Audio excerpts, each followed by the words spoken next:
Good morning. Welcome to Trading with Larry. Unfortunately, Larry can't make it. I'm Eric Shamalov. I'm joined by Larry's right-hand analyst, Clint Brewer. Good morning, Clint. Good morning. I made it on 2 days in a row. 2 days in a row, and Larry's not here for good reason. I think we can congratulate him. He's having another grandchild. I think he had it last night. So he's with the family, and we wish him all the best if you're watching. So congratulations. I got to give it to Larry. I don't know a lot of traders his age that are able to do what he does and battle every morning on the podcast. But kudos to you, whole sport, if you're watching. And let's get to the markets. Very quiet on this Monday morning. Futures up a little bit in the overnight. A dip right at 6 p.m. that got bought up pretty quick. We're pretty much at the highs of the overnight move, which isn't a lot, maybe 10 points on the S&P 500. So the S&P 500 is slated to open at around 6880, only 120 points away from the big 7,000 S&P target that I'm looking for.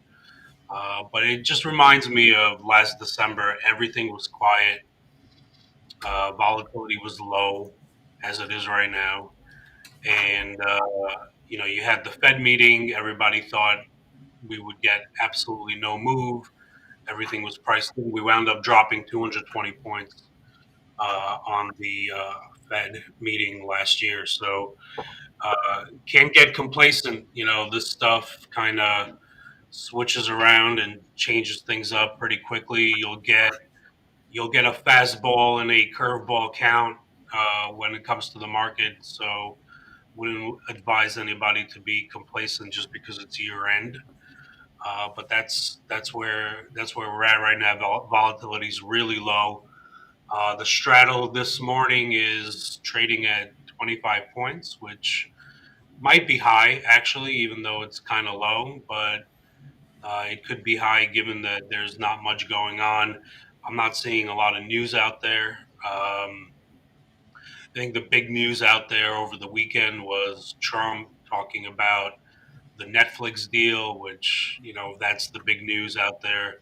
There's just not much going on. So it just looks like a day that is going to be level to level. I'm not expecting anything big to come out of it. Might be a good day for an iron condor. I knew that was coming. Yeah, you knew that was coming. There's just not much going on. So that's the kind of day we're looking at. I'm looking at the Mag Sevens. Uh, Micron is up. Other than that, they're all kind of flat. Tesla's down 1.5%, and it's been on a very strong lift off above 400 ever since they gave Musk that pay package. So I'm still in that. I started paring back, taking some profit on my calls. Still have them open, but took profit on about half of that. Thinking about what to do next, and I'll leave it to you. What are you looking at this morning? Yeah, a couple. I think we might have mentioned this last week when we were talking, but one thing I would watch near term, and we wrote about this in Larry's e-letter. That's free for anyone who wants to sign up for that. But several of these Mag 7 members are still lagging. What's been impressive with the rally coming off of Thanksgiving is that it's been more the other 493 than the Mag 7. So, there are two charts that kind of exemplify this are Nvidia. So Nvidia is still trading near the lows of this move. Microsoft, you see the same thing. And it's not Meta has struggled as well. So it's not something you're seeing across every stock. I mean, Google has been, pretty strong name still, or Alphabet so far. But that's something to watch. If looks like for like Nvidia, for example, what I would watch this week is this 175-ish area. if that's the low of the recent move, and that's some price support when you go back into September, October. So that'd be really interesting if we start to see some of those levels give way. Just because the top 10 of the S&P 500 are 40% of the index. They're the top 10 in the QQQs that tracks the Nasdaq 100's like 53% of the index. So if these names struggle to get traction, that could be something to weigh on the index. Those are some names I'm watching this morning, and then the other area I want to keep an eye on is with crypto, especially with Bitcoin. It's just you talk about how quiet it's been, but that's definitely been one area where last week all of a sudden we'll have some really for no reason at all, it seems, some really sharp reversals in either direction. So we kind of got a downside surprise, I think, on Friday, and we're seeing that Bitcoin recover over the weekend. That's one thing that's moving this morning, despite being quiet elsewhere. But those are two things that caught my eye over the last week. Yeah, crypto doing incrementally better. It looks like Michael Saylor and Strategy have acquired what is it, 10,500 Bitcoin at 90,615. So that's your level there to watch. 90,615 Bitcoin trading at 91,650. It looks like they were buyers last week, and looks like they got in at around 90. So I think that's the level to watch. 90,000. I mean, if I pull up the chart of MSTR, I mean, the market's telling me it has no confidence in what these guys are doing right now. I mean, that stock's going from about 450 in July to 178 now. I mean, this thing's been more than cut in half. Yeah, if you I don't know if you saw any interviews from Tom Lee on CNBC, but he said something interesting where people that hold Bitcoin in size, like above a billion, really have no way to hedge their exposure to Bitcoin other than buying up MSTR puts. And that's part of the reason, according to him, that MSTR has been lagging so much, bringing that premium down to at one point below 1 to 1 with Bitcoin.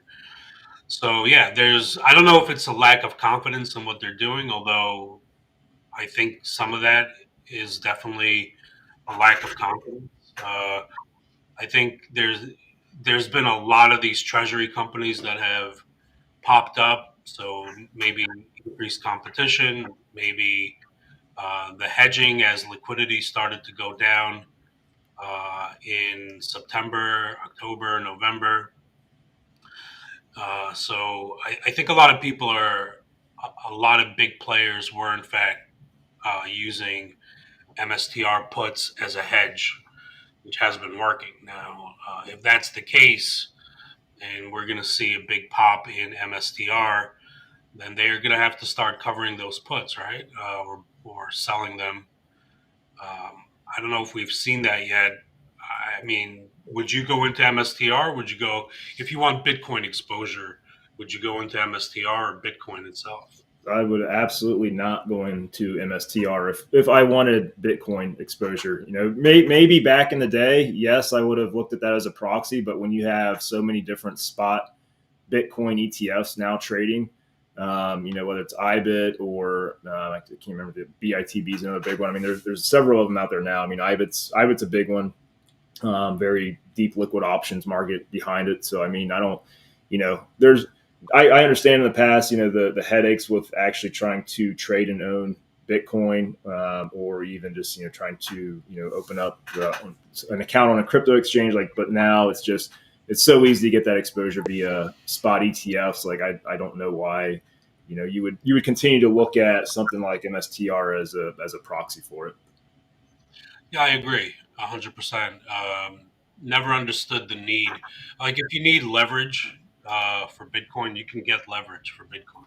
Like, you don't need MSTR. And in crypto, it's not your keys, not your Bitcoin. And with MSTR, there are several layers where, who's owning the Bitcoin. And so Yeah, I never saw a need for that. Be that as it may, um, you know, the premium is pretty much even right now, so it's going to be interesting to see what happens there. I know a lot of hedge funds were shorting that premium and kind of helping that gap close up. So we're here, but we're not seeing them taking profit on that trade yet. So I'm not sure if MSTR is going to be what it was in the near term. I'm just looking at interest rates here, and it's been ever since Thanksgiving. The 30-year has just been going up and up.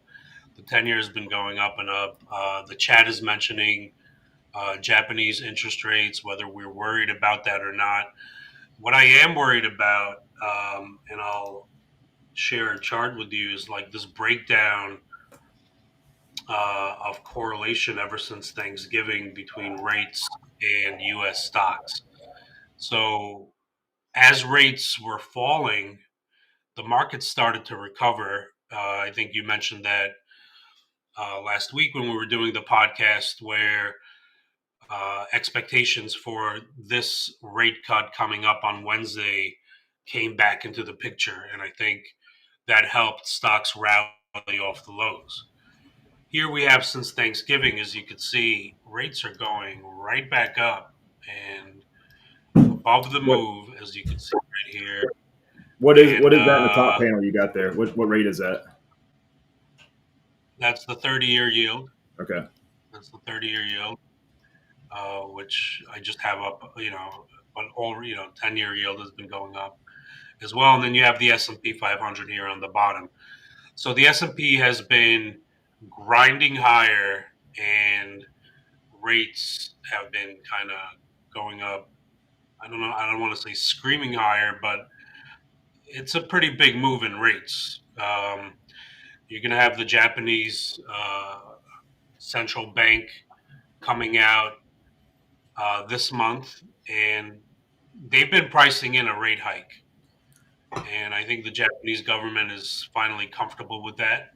So we're probably going to get that. And but the market's not really trading like there's going to be a broken down carry trade. I know a lot of macro traders are making a big fuss on Twitter about it, but the market is just isn't really. It doesn't seem phased by this at all right now.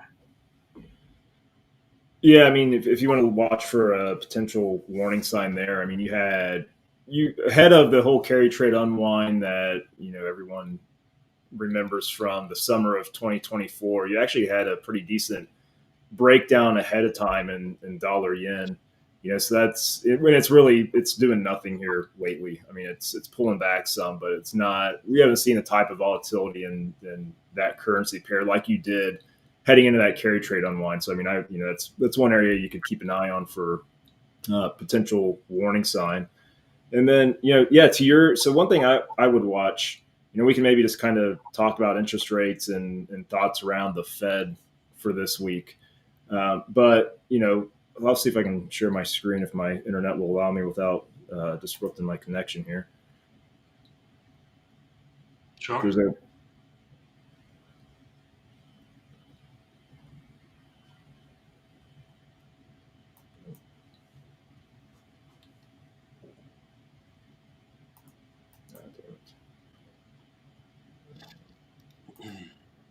There we go. Sorry about that.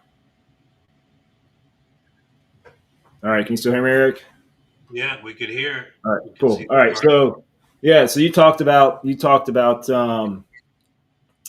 30-year backing up. What this chart shows on here, this is the spread between the 10-year and the 3-month. So it's looking at that part of the yield curve. And one thing to note is that everyone gets concerned when the yield curve goes inverted. So that's when short-term rates get pushed above long-term rates. The yield curve gets inverted.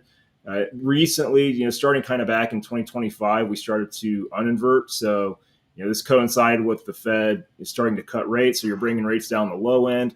At the same time, we're seeing as you noted, the long end is starting to rally a little bit more. One thing to watch though is when these shaded areas on here, these past recession events, it's when you get this inversion back to a steepening yield curve is when you tend to see that recession hit.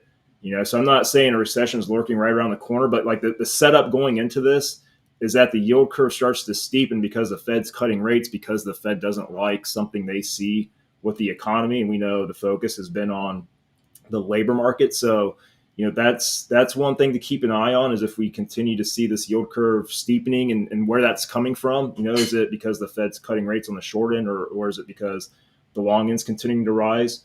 And then one other thing I was looking at just around, so dovetailing that into the stock market, um, why, so we talked last week about this correlation between the S&P 500 and the outlook for rates, and how the S&P had become very, very correlated with the odds for a December cut. As those odds came in, that's when we were selling off into November.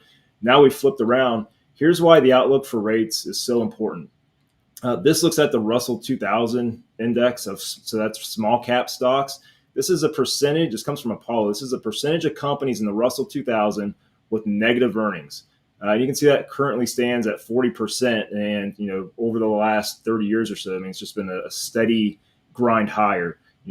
This is why rates matter so much, is because when you have companies with little to no earnings, so much of it is just built around sentiment of an easy money environment, or needing low rates to make kind of that discounting mechanism to make future profits worth more. You need lower rates to support that. So that's why one reason why the market's become so sensitive to that outlook for rate cuts right here. So that's something to keep an eye on this week.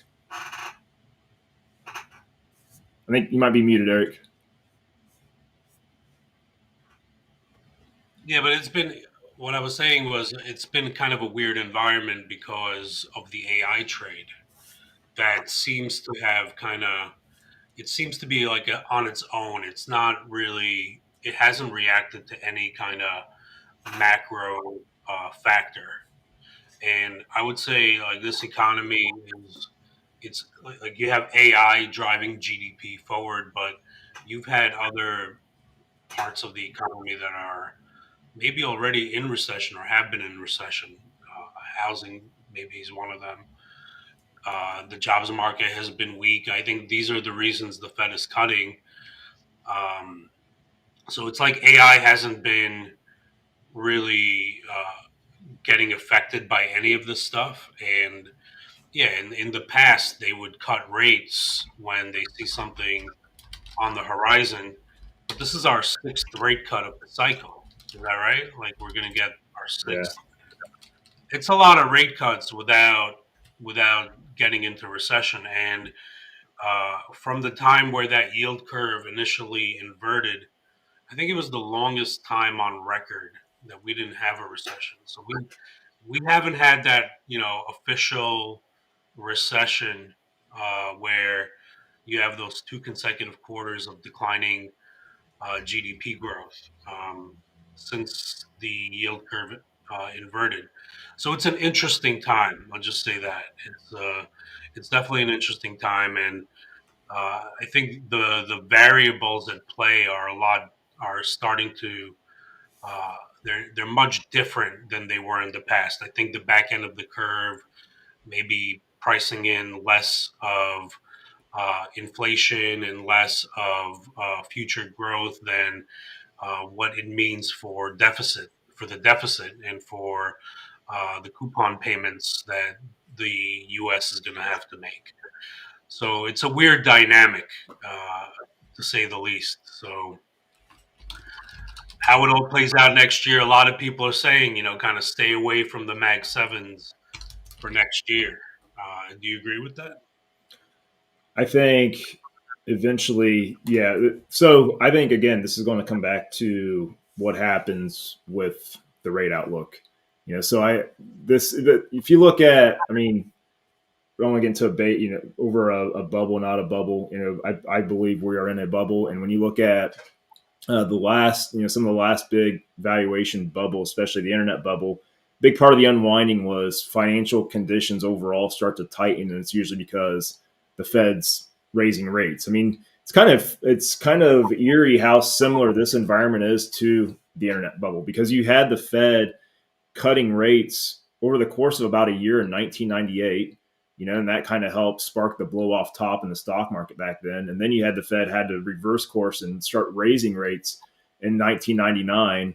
And then so after that, a short while later, that marked the peak in the market. So again, I mean, I think the market is so sensitive and dependent on that rate outlook that one thing I would watch this week is if we get called a hawkish cut by Powell, by the Fed, meaning they cut rates as is being predicted by the markets right now. Market implied odds are like at 90% that they're going to cut, but then they use the meeting state, some combination of the meeting statement, their summary of economic projections, and Powell's press conference to really tone back expectations for more cuts down the road, which there's not a lot being priced right now. If you look at the outlook with probabilities, if they cut today after this, there's two more cuts being priced in 2026, one in April and one in September, and then that's it. And so I would watch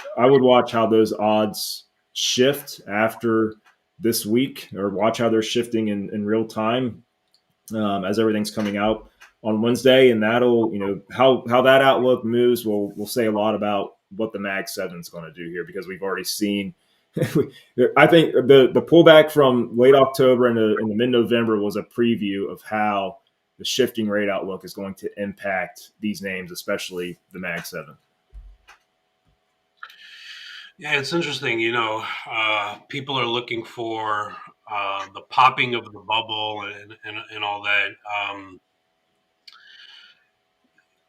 Look, I look at growth is kind of I look at factors a lot, right? And there's to me like the last few weeks is pretty well explained by the fact that liquidity came out and then seems to slowly be coming back in, or at least the expectation that we're going to get that back in. December 1st marked the end of quantitative tightening. And so conditions are kind of getting a little bit better, it looks like, and the market is rallying.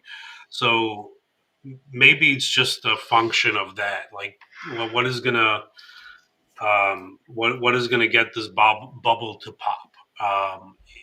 That's the first. Is there a bubble? Uh, you look at from what perspective is it a bubble? Is it the fact that everybody's in it? Is it the fact that the expectations from OpenAI are just crazy? That they're building out too much, and they're the performers are looking a little too good to be true, or is it a function of um, there's just not earnings are there, right? I mean, Nvidia right now is 50% profit margin. That's not bubble. Where I think the bubble is, or the bubble mentality is how big this thing is going to get in the near term, and whether they're going to be able to execute on all this. It doesn't seem like they will. I think the expectations have grown very big. How that develops into next year, it could start to drop right away, like it did in 2022. Like everybody knew that, hey, rates are going up. We have an inflation problem in 2021, and the market ended at an all-time high for the year. Now, as soon as 2022 rolled around, that was the top. Market started to drop that very first week into 2022.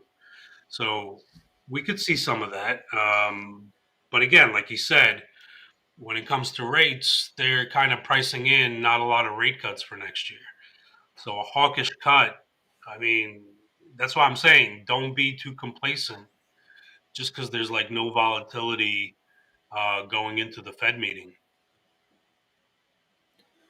Yeah, so definitely that's obviously the headline event this week. And the other thing too, I saw an interesting chart um, from Bloomberg. I don't think I have it. Like, I don't think I can show it, but it showed the views among the Fed. So among the 19 voting or not voting, among the 19 FOMC members, it showed where, it plotted where they thought the neutral interest rate should be, and kind of the dispersion of views, so to speak. And that dispersion historically, at least over the last several years, has been very, very low. There's a lot of agreement on where the neutral rate for the Fed funds rate is. And what is the neutral rate? The neutral rate is the interest rate that balances risks to inflation versus risks to the labor market.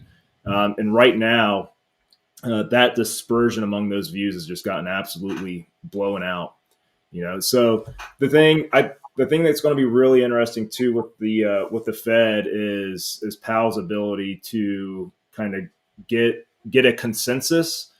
And if he can't really get a consensus, forward guidance really starts to go out the window. There's not a lot that, so much of what they've been able to do in the past has just been the mere threat of saying something, using, words and potential actions to get the market to do what they want, to maybe influence some movements in rates. And that's, if he can't build that consensus, and there's all this, call it political interference, that's another thing that creates uncertainty kind of around the Fed. And I'll be interested to see how those views shift in what Powell says during his press conference on Wednesday. Yeah, yeah. It's a lot of interest rate sensitive stuff. Gold is been in a very tight range, up and down. So not a lot of movement there. What do The you what do market you is what do you think about real quick? What do you think about silver? Is silver going to hold this breakout to new highs that it had, or is it a fake out and we're going to see a big pullback? yeah, it's been a huge move, right? It's been a huge move. I see it pulling back. I do. At least the gold silver ratio should pull back. Um, but it's been a crazy move to the upside, right? And it was weird, like when the CME closed down on that Thanksgiving break. It was right as silver was making that all time high, and then they shut it off. And when I was actually trading that, I was like, "What is going on? Like, is there?" It was a crazy moment. So I expect gold to kind of pick it up versus silver. I would not chase this move in silver. Silver is notorious for manipulation. It. I would say, look, I trade gold all the time. I trade silver all the time. Silver is hard to trade, especially using momentum. Silver is hard to trade. You want to get in on pullbacks with silver rather than kind of going all in. And you look at the fund So, flows into SLV; they've been, they're at a point where um, you're starting to see that exuberance where you want to take some profit. I'll just share the fund flow chart on SLV, and here it is. So you can see right here. I'll put a right down here are the daily inflows into SLV. That was a big. It's been a big streak of outsized moves into SLV. Finally, last Friday, uh, somebody started taking some of that money out. So I'm looking. I would not want to be in it right at this moment. I'm thinking there's going to be some sort of pullback in silver. And you guys know I'm a gold bull, so not very yeah, comfortable with over here. yeah. Silver. Thing is, if you pull up kind of the max history on a silver chart, you will see. I mean, the huge spike to that 50-ish dollar per ounce level. Um, in 1980, and then once again in 2011, and now we've had this other parabolic move. And if you look at how those past parabolic moves ended, I mean they ended to the downside very quickly. So kind of to your point on silver of using more of the mean reversion strategies, so to speak. But with that in mind, kind of what are you trading gold right here? What are you seeing with gold? Because it looked like we had kind of this triangle consolidation going, and it looked like There, it tried there's it nothing. tried to break out, and now it's going nowhere. Yeah, it's maybe we'll get something Wednesday or into the end of the week. I was thinking that it would have a shot at breaking 4,400, its previous high, by the end of the year. That's still on the table, but right now it's, you put money in that. I think right, like today, don't expect it to do much at all. This kind of another just another asset class that's in a holding pattern until we see some movement around the Fed. Yeah, it's a holding pattern. That's exactly what it is. And the markets are kind of trading like that. I mean, straddle's kind of low. Futures are doing absolutely nothing, up a little bit. I mean, I have a put spread open. I have a 68.55 put spread open into for today so far. Uh, if the market starts to go down a little bit, sell some call spreads against it. Maybe wait for a 10 or 15 point move to the upside. Try to get premium on the call side. But I think 68.50, 68.55 should hold today to the downside.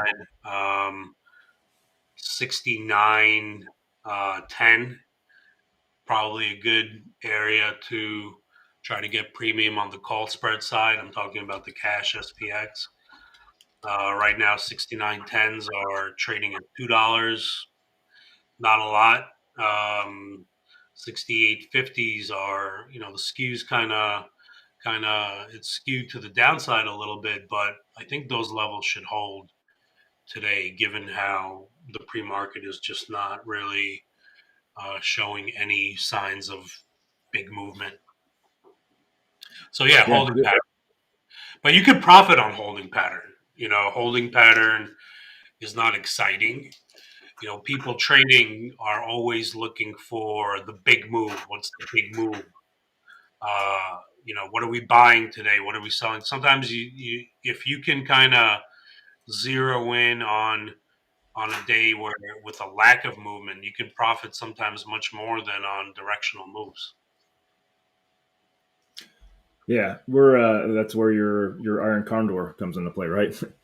uh, Yeah, it's hard to put on the Iron Condor. Like I like to put it on. So there's two parts of it, right? There's the put spread side and the call spread side. Um, I like to put both on at the same time after a big move has been made. And so let's say it's 9:30. The market makes a sizable move, and it's now 2 hours into the trading day where you still have premium all around.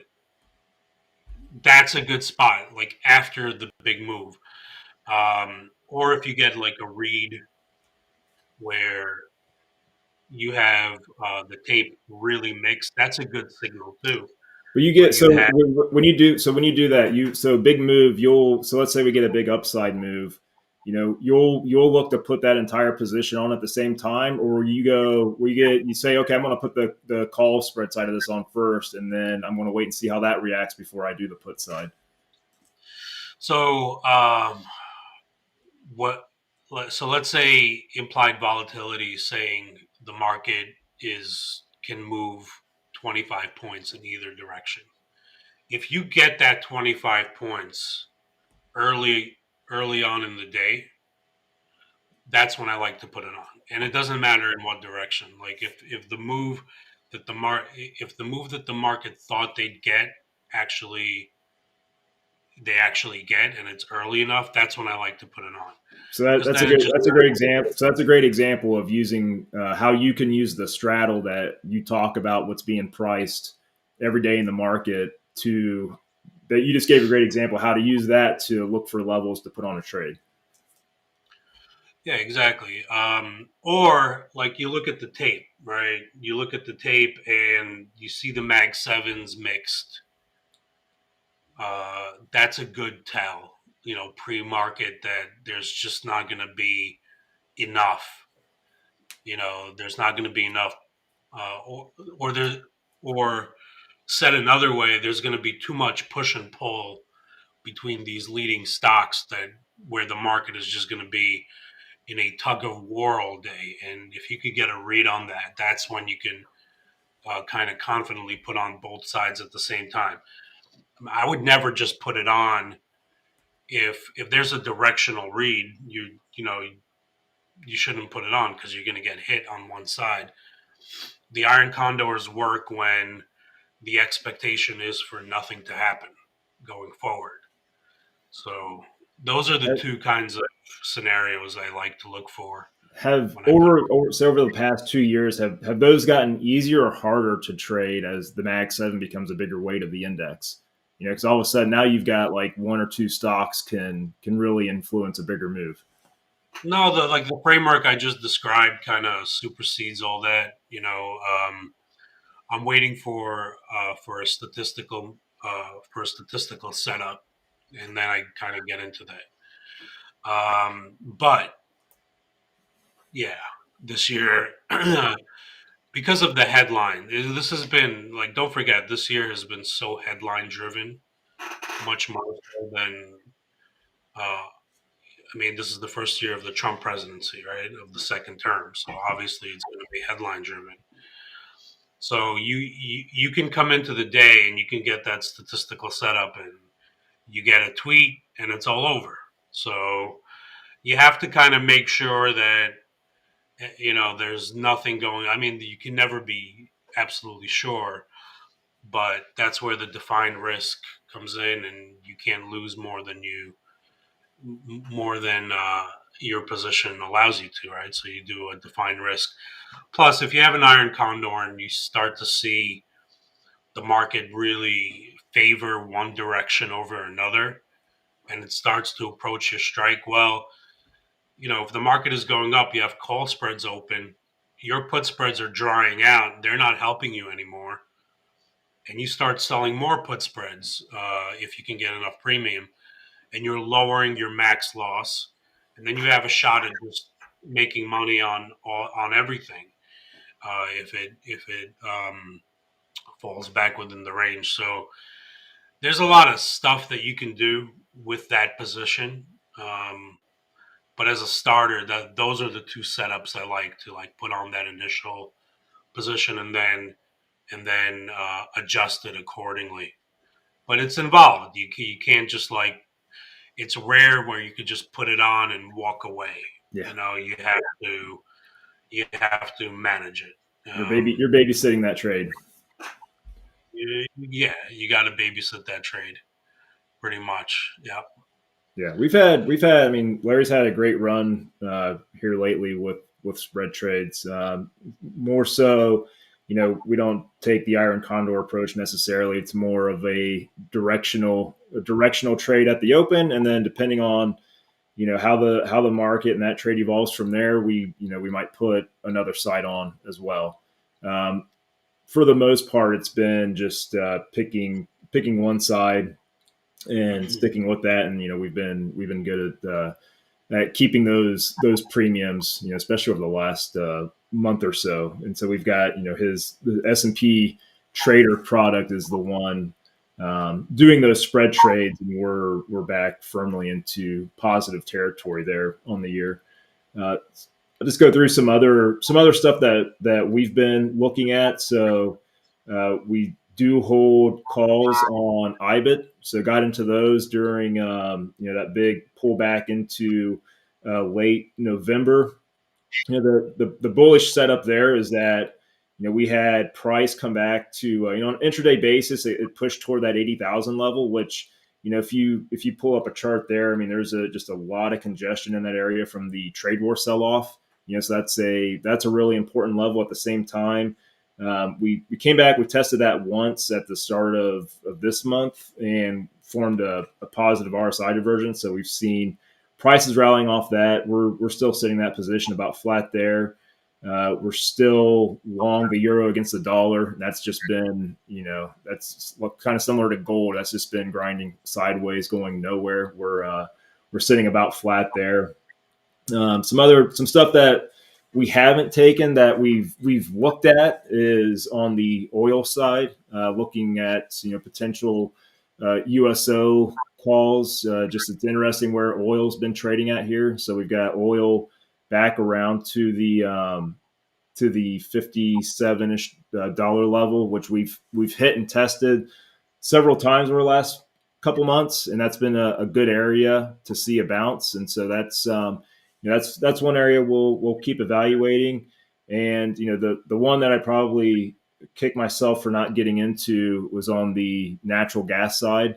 So we're tracking some bullish potential in natural gas a couple months ago, and that's I think there's still a bullish setup there, but it's stretched too far to the upside. We would need to see a pullback to get interested in adding something there.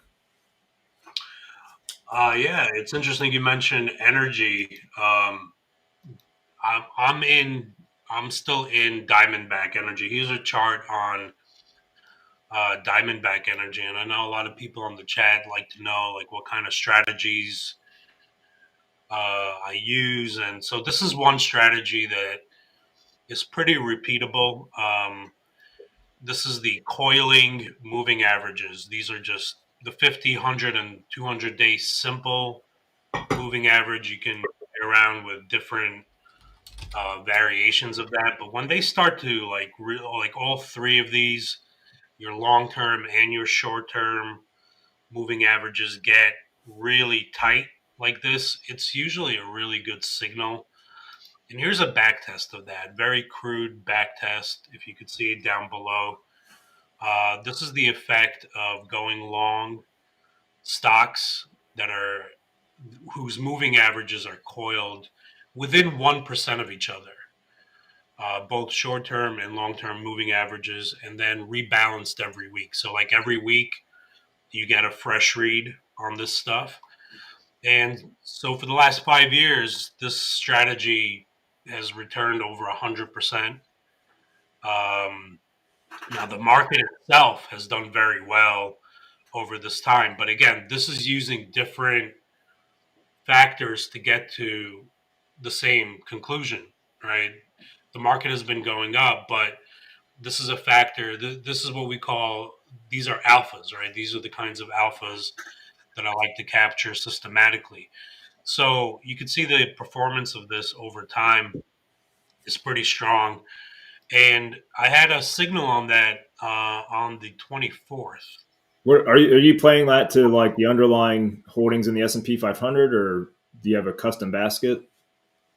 So this generates a basket pretty much every day. It gives me what stocks are exhibiting this kind of coiling pattern.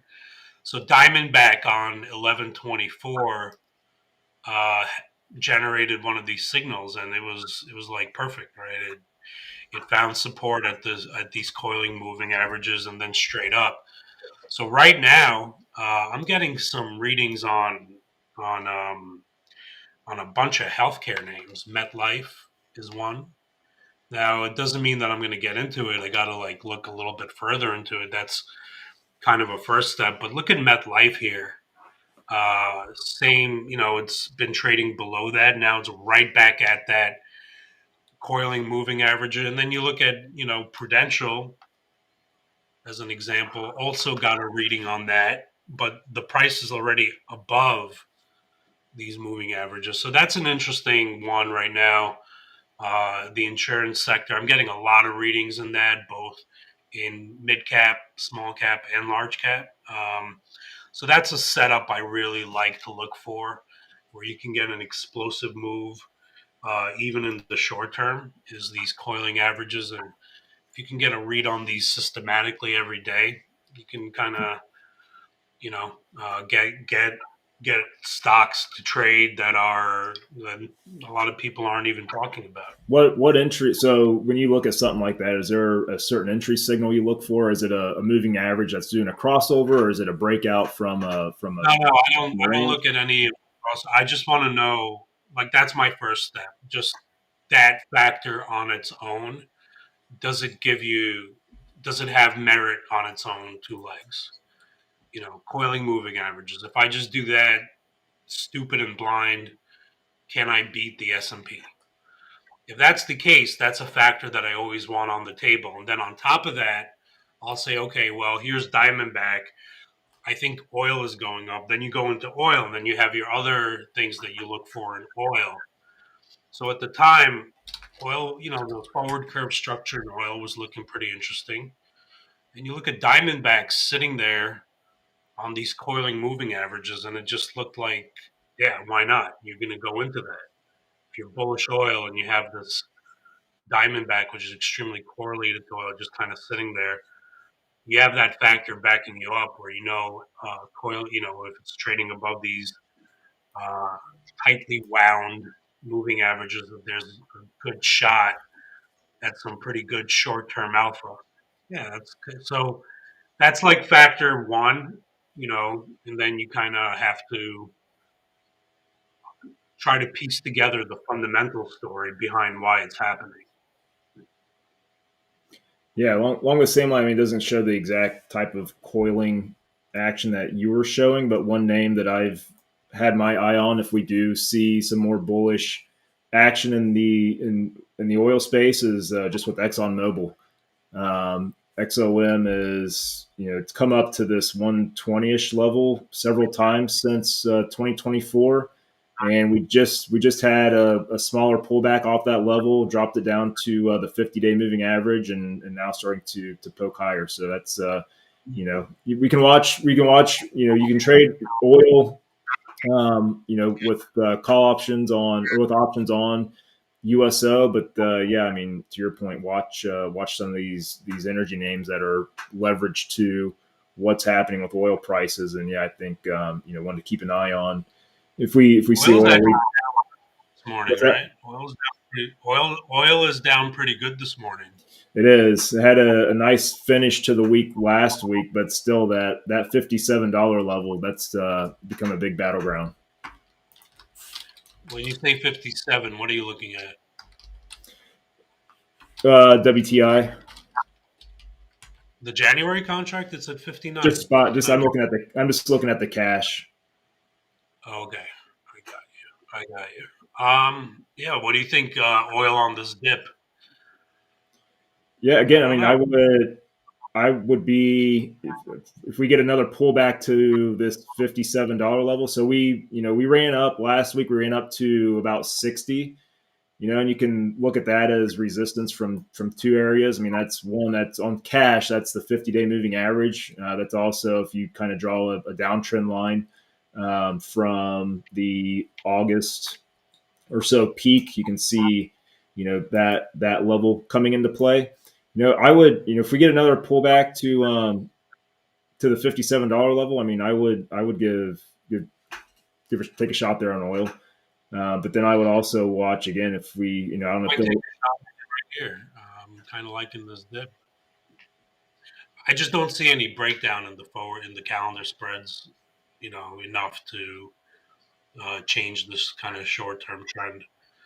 So I might take a stab at it. I mean, I'm long RBOB gasoline futures. Um, Okay. you know, so I have that position's not doing well this morning. I might now it's a small position. I might add to it a little bit. What do you think of Netflix? Look at this thing. It's just been Well, ever since you I had that earnings report, and then I think that was the trigger, and now you have this thing looking to become a behemoth. And to me, it's like, okay, if you're going to become pretty much a utility, like every other cable stock or any other Why are you getting valuation above 10 or 15 times earnings?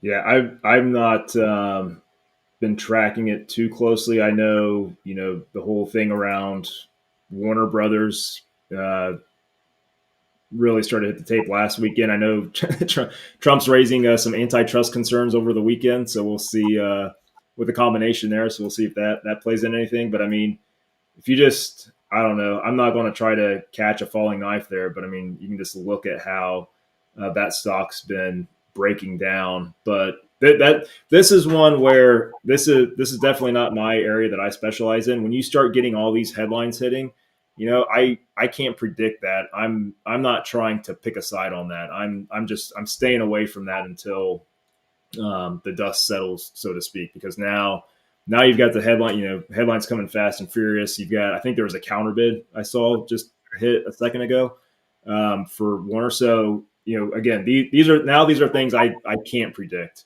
Or maybe there's a way to trade the volatility via options, but this is one where I would just stay away from it.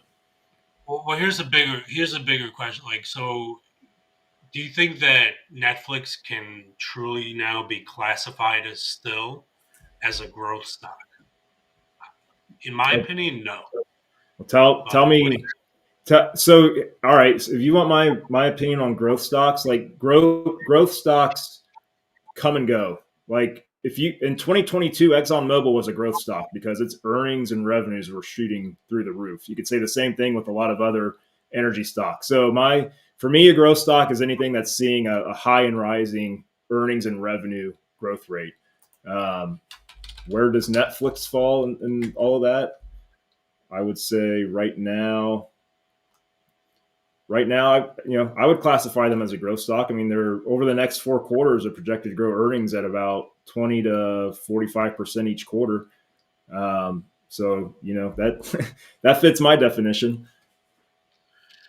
Yeah, well, I don't know. I think what we're seeing is a transition from this thing, from growth to one day people are going to be looking at and classifying this as a value. I could see this. I could see the valuation on this really deteriorating in terms of multiples. To me, a growth stock is where they ramp up your PE ratios and in anticipation of explosive future growth. And I mean, they're buying Warner Brothers for what? What was the deal? 59 billion. Yeah, I don't know.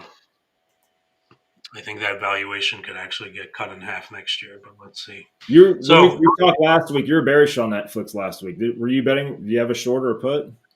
I do. I do. I have 110 puts, but I bought them before this whole thing. So they're expiring December 19th. So unless I want to own short, I want the actual shares short. I got to figure out what I want to do with these Netflix puts, but I might roll them into next year and just keep hitting Netflix to the short side. Um, Pretty much all year for next year. I'm pretty bearish on it. So it is 9:23. The market is going to open soon.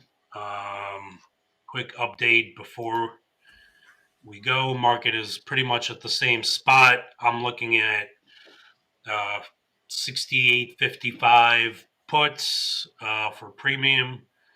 Looking for the market to pop a little bit and then try to sell the 69.10s.